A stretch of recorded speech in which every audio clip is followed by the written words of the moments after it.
শাকিব খানকে নিয়ে রায়হান রাফির নতুন সিনেমার নাম দেখে সাকিবিয়ানরা চটেছেন এবার রায়হান রাফির উপরে।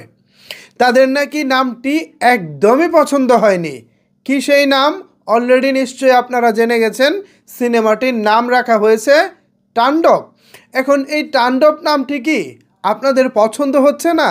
আসলেই কি নামটার মধ্যে কোনো ক্যাচি ভাব নাই, মানে আকর্ষণীয় কোনো ভাব নাই? আপনাদের কি মনে হয় একটি ফুল অ্যাকশন সিনেমার জন্য কোন ধরনের নাম রাখা উচিত? একটু কমেন্ট করে জানান তো। ফেসবুকে অনেককেই দেখলাম শাকিব খানের এই আপকামিং নতুন সিনেমার নামের বিরোধিতা করতেছেন। কেউ কেউ বলতেছেন রায়হান রাফি যখনই শাকিব খানের বাইরে কাউকে নিয়ে সিনেমা বানান তখনই কত সুন্দর সুন্দর নাম রাখে, আর তিনি যখনই শাকিব খানের সঙ্গে নতুন সিনেমার চিন্তা ভাবনা করেন তখনই যত খ্যাতমার্কা নাম রাখে। অবশ্য তাদের সাথে আমি একমত, যারা সমালোচনা করতেছেন তাদের সাথে আমি একমত। নামের ব্যাপারটা আমার কাছেও খুব একটা ক্যাচি মনে হয়নি। তুফান, তুফান নামটার মধ্যে একটা ক্যাচি ভাব আছে, আকর্ষণীয় ব্যাপার আছে, কিন্তু দেখেন এই তাণ্ডব নামের মধ্যে এই আকর্ষণীয় ভাবটা নাই। তাছাড়া আমাদের যারা নিম্ন স্তরের মানুষ আছেন, শ্রমজীবী মানুষ আছেন, তারা কিন্তু এই নামটাও ভালোভাবে উচ্চারণ করতে পারবো না। আপনি হয়তো বলতে পারেন ভাই তারা উচ্চারণ করতে পারলেই কি বা না করলেই কি? ভাই অনেক কিছু। কেন অনেক কিছু জানেন?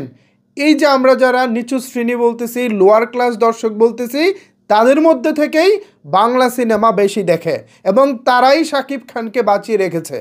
আমার এই কথাটা অনেকের শুনতে গায়ে লাগতে পারে, বাট এটাই সত্য।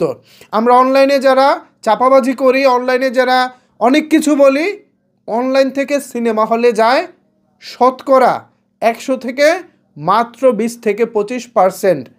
আর বাকি যে দর্শকগুলো আছে শাকিব খানের, সবগুলো হচ্ছে অফলাইনের। তারা হয়তো ইন্টারনেটটাও ভালো করে বোঝে না, অথবা ইন্টারনেট তারা সেভাবে চালায় না। শাকিব খানের মূল দর্শক যারা, তারা ইন্টারনেটের বাইরের দর্শক। আমার এই কথা শুনে অনেকে আমার কথার দ্বিমত পোষণ করতে পারেন, বাট এটাই বাস্তবতা। শাকিব খানের সিনেমা যারা দেখেন তারা একেবারে লয়াল ফ্যান, তাদের মধ্যে কোনো প্রকার কোনো দ্বিধাভক্তি নাই। পোস্টারে যখন দেখে শাকিব খান আছে তখনই তারা ছুটে যায় সিনেমা হলে ছবি দেখতে। কিন্তু ওই দর্শককে যখন আপনি জিজ্ঞেস করবেন আপনি কোন ছবি দেখতে এসেছেন, ছবিটার নাম কি, তখন সে বলবো পোস্টার ভাল লাগছে এজন্য দেখতে আসছি, একজনের নাম বলছিল কিন্তু মনে নাই। তো এমনটা হলে তো চলবো না। আমাদের এমন একটা নাম দরকার যে নামটা একেবারে আপার ক্লাস থেকে লোয়ার ক্লাস সবার পছন্দ হবে, পাশাপাশি সবাই উচ্চারণ করতে পারবে এবং স্বতঃস্ফূর্তভাবে সবাই বলতে পারবে তুফান, তুফান, তুফান। এরকম একটা নাম দরকার। তুফান নামটা সর্বজনীন গ্রহণযোগ্য একটা নাম ছিল। তো এবার আমি রায়হান রাফি ভাইকে বলবো প্লিজ তাণ্ডব নামটা খুব একটা যাচ্ছে না। অনেক সাকিবিয়ান অলরেডি ফেসবুকে এই বিষয় নিয়ে আলোচনা করতেছেন, আমি তাদের সাথে একমত। এখন ভিউয়ার্স, আপনারা যারা আমার এই ভিডিও দেখতেছেন এই মুহূর্তে আপনারা কি চান নিচের কমেন্ট বক্সে জানান। পাশাপাশি আমি রায়হান রাফি ভাইয়ের দৃষ্টি আকর্ষণ করতেছি, প্লিজ নামটি চেঞ্জ করার জন্য আপনাকে আমি বিনীত অনুরোধ জানাচ্ছি।